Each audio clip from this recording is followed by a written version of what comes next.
Vous écoutez La Voix d'Ambroise Paré, 24 heures sur 24, 7 jours sur 7, la radio des patients. Vous êtes bien sur La Voix d'Ambroise Paré pour cette nouvelle édition de Lire à l'hôpital. Nous sommes présents dans le hall de l'accueil avec tous les auteurs qui sont présents pour dédicacer leurs livres. Et là, je suis en présence de Patrice Romden. Bonjour Patrice. Bonjour. Merci beaucoup de votre présence. Alors, nous vous recevons aujourd'hui pour votre dernier livre, Le saut vers la liberté. Et dans un premier temps, j'aimerais que vous puissiez vous présenter auprès de nos auditeurs, vu que vous êtes un journaliste et que vous avez un parcours de grand reporter. Est-ce que vous pouvez nous résumer un peu votre parcours et votre passion en quelques mots ?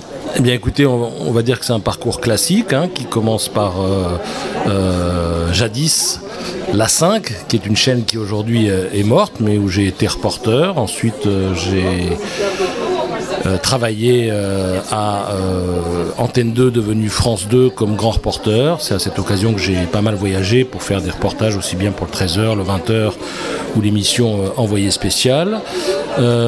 Parallèlement à ça, j'ai fait pas mal de présentations de journaux, notamment le matin et puis très tard le soir. Il y avait un journal de minuit à l'époque sur France 2.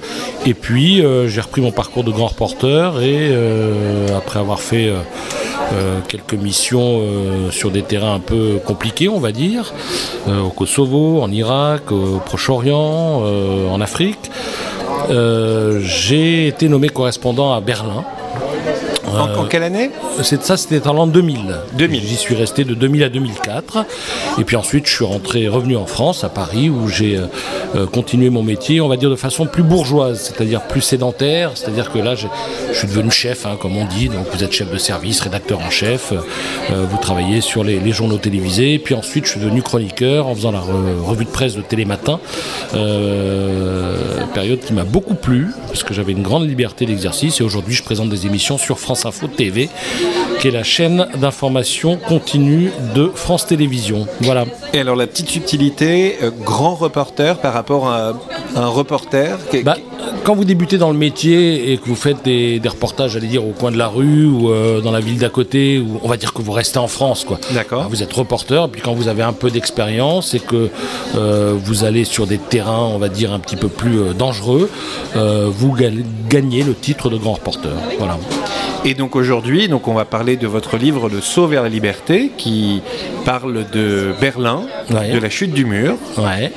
Alors déjà, pourquoi ce choix-là ? Est-ce que vous pouvez déjà nous expliquer qu'est-ce qui vous passionne dans cette histoire ? Alors, je vous le disais il y a 2 ou 3 minutes, j'ai été nommé en 2000 correspondant à Berlin. Tout à fait. Et je le dis à tous les gens qui auraient envie d'aller passer un week-end ou une semaine à Berlin où il y a je l'ai fait, c'est magnifique. 1001 choses à faire. Ah oui. La première chose à faire quand on arrive à Berlin, c'est d'aller au musée du mur qui se trouve à Checkpoint Charlie. Oui. Ce musée est le plus visité de la ville, c'est un musée privé et il vous permet de comprendre l'histoire, de comprendre cette ville que vous allez ensuite visiter.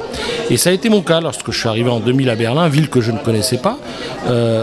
Je suis allé au musée du mur et je suis tombé sur cette photo qui est la photo la plus célèbre de la guerre froide. C'est la photo qui est en couverture de votre livre. Oui, c'est la photo d'un Vopo, un policier du peuple est-allemand qui, 2 jours après le début de la construction du mur de Berlin, en 1961, décide de fuir l'enfer communiste. Il franchit donc les barbelés, parce qu'à l'époque, il n'y avait pas encore le mur, quoi. On avait juste déroulé des barbelés. Et il est pris en photo pour son plus grand malheur. Et c'est devenu la photo de l'année en 1961, et c'est sans doute la photo la plus célèbre de la guerre froide. Et ce livre raconte de manière à peine romancée, parce que la plupart des scènes qui sont dans ce livre sont vraies, mais il a fallu reconstituer les dialogues, faire se rencontrer des gens qui peut-être ne se sont pas rencontrés, d'où le fait que ce soit un roman, raconte l'histoire de cet homme et de cette photo, parce que cet homme, au fond, tout le monde l'a oublié, et pourtant il figure au centre de la photo dont chacun se souvient. Il suffit, si vous êtes devant un ordinateur, je dis aux auditeurs, de taper Konrad Schumann dans Google et vous verrez apparaître une photo que vous connaissez forcément parce que vous l'avez vue dans les livres d'histoire lorsque vous étiez au collège ou au lycée. Et cette photo, lorsque je suis allé au musée du mur à Berlin, elle était en grand devant moi et elle m'a rappelé tellement de souvenirs, elle m'a tellement ému que je m'étais dit un jour j'écrirai la vie de ce bonhomme, et c'est ce qui s'est passé. Une vie qui n'a pas dû être facile, il a été recherché, c'est ça? Il a dû vivre caché. Je ne sais pas si vous imaginez, mais en 1961, Berlin est coupé en deux. Il y a une RDA, l'Allemagne de l'Est, communiste, la RFA, Allemagne de l'Ouest, qui est, on va dire, libérale dans le camp occidental. Et tout à coup, il y a un soldat communiste qui franchit le mur, qui se sauve. Alors ce n'était pas le premier, ce ne sera pas le dernier. Le malheur, c'est qu'il a été pris en photo. Et cette photo, elle est létale pour le régime communiste est-allemand. Parce que ça permet aux Occidentaux de montrer la photo et de dire, regardez, même leurs propres troupes les fuient. Le communisme, ça ne fonctionne pas. Et effectivement, la RDA va en vouloir beaucoup à ce soldat et va essayer de se le faire, comme on dit. Et bon, je ne vous dis pas ce qui s'est passé après, il faut lire le livre. Oui, mais, bien sûr. Mais son histoire est bouleversante et très émouvante, quoi. Et vous parlez également de la chute du mur de Berlin, je suppose. Alors effectivement, parce que la chute du mur qui intervient le 9 novembre 1989, donc 28 ans après que Konrad Schumann a fui la RDA, on pourrait penser que ce fait historique va le libérer. Ça va pas être aussi simple, quoi. Ah d'accord. Il va pas revenir de manière très confiante à l'Est, parce que je rappelle que quand il a sauté, il a quand même laissé papa, maman et le frère, la sœur à l'Est. Oui. Et il avait 19 ans. Et c'est pour ça que quand on lit l'histoire de Konrad Schumann, on a le vertige, parce qu'on se dit tous, mais qu'est-ce que j'aurais fait moi à 19 ans dans une situation pareille? Qu'est-ce que j'aurais fait à sa place? Ouais. Et alors, pour finir cette interview, juste, est-ce que, comme beaucoup de gens, vous vous souvenez où vous étiez lors de la chute du mur? Oui, je m'en souviens parfaitement. Lors de la chute du mur, j'étais simple reporter à l'époque. J'avais été envoyé à colomber les deux églises, là où...